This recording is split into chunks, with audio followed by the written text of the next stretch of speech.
Thank you for allowing me use my breath to speak some words to you. I'm humble and grateful for the invitation. Even as we speak, the power of empire is persecuting the Latino community in the U.S. And our community is in dire desperation and fear, literally running for their lives. I am puertorriqueño, nacido y criado en Puerto Rico, born and raised in Puerto Rico. I grew up with many beautiful songs from my land. I want to sing just a few words from one of those songs that says, Yo habito una tierra grande, de verdadera grandeza, las que no se cuenta en millas, porque es grande la nobleza de sus hijos. The song goes on. It says this, I inhabit a great land of true greatness, one that is not measured in miles, because it is great in the nobility of their children. I was born in that small island nestled between the Caribbean Sea and the Atlantic Ocean, a land spanning just 100 miles by 35. And as I was writing this, I was thinking that the Gaza Strip is approximately 25 miles by 7 miles. Not much piece of land, like my little island of Puerto Rico. We Puerto Ricans, we know what it means to be colonized. But even worse, our ancestors, just like the Palestinian people, suffered displacement and annihilation at the hands of invaders from other lands. You cannot measure Puerto Rico greatness by our wealth, or our weapons, or our power to oppress others. Our greatness flows from our love to our homeland, the spirit of music that lives in us, by our devotion to family, by our unwavering commitment to peace and freedom, not only for ourselves, but for all other human beings. The greatness of a nation or people can never be measured by political might, by the strength of the armies, by the lethality of the weapons. It cannot be measured by economic capacity or by the heartless or ruthless treatment of those labeled as enemies. The greatness, the true greatness, is measured by love for culture, love for history, by devotion to family and to faith, and by the deep connection to the land that witnessed our birth and shaped our souls. This is what makes the Palestinian people a great nation.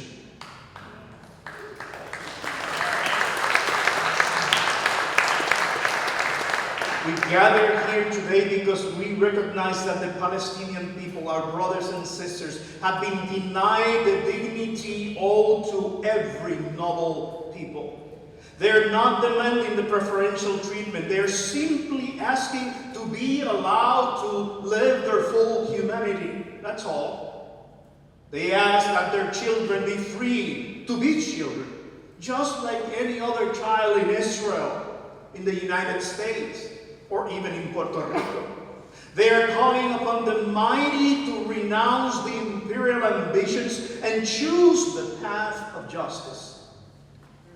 Scriptures, our Christian scripture, in this case particularly the Old Testament scriptures, clearly talk about the powerful seeking to rob people of their land and their hopes.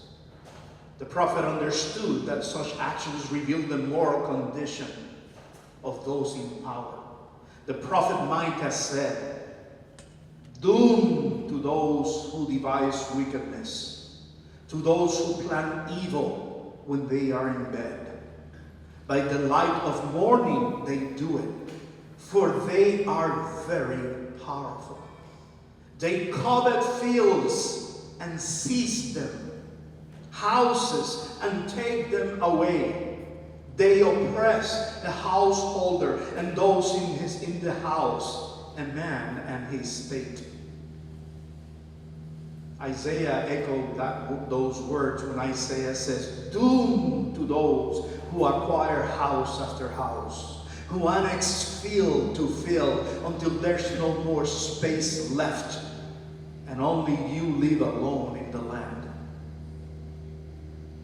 For these prophets, the abuse of land ownership and the theft of someone's property was clear signs of a society that is collapsing morally.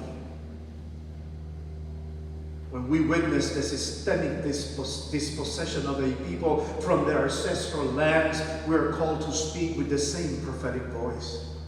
The struggle for Palestinian dignity is not separate from the struggle of Latinos who at these very hours, as I mentioned, are terrorized and caged and sent away to lands they don't know.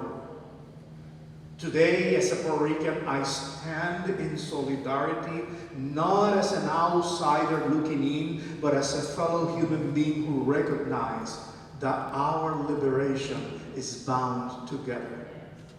The same God who calls us to love our neighbors as ourselves, calls us to stand with those whose neighborhoods have been destroyed, whose neighbors have been displaced, whose very right to exist in peace is being questioned.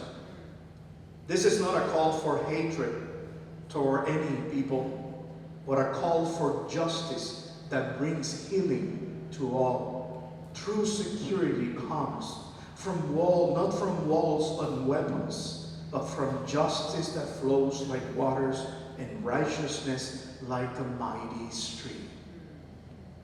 May our voices today echo the ancient cry of the prophet, that the mighty may yet choose mercy over conquest, that the powerful may choose justice over domination, and that all children, Palestinian, Israeli, Puerto Rican, and children everywhere may know the freedom to simply be children, safe in their homes, secure in their identity, and hopeful for their future. I'd like to pray this prayer.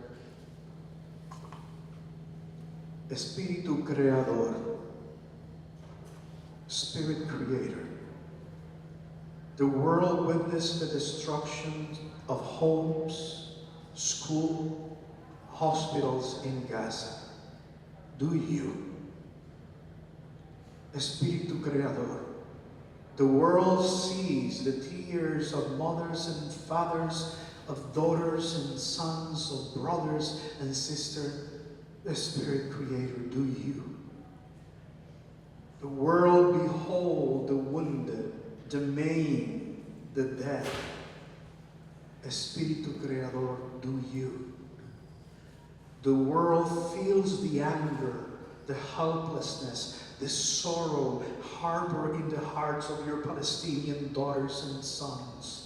Espíritu Creador, do you? The world sees the evil visited upon your people, but the world yet remains unmoved. Espíritu Creador, would you remain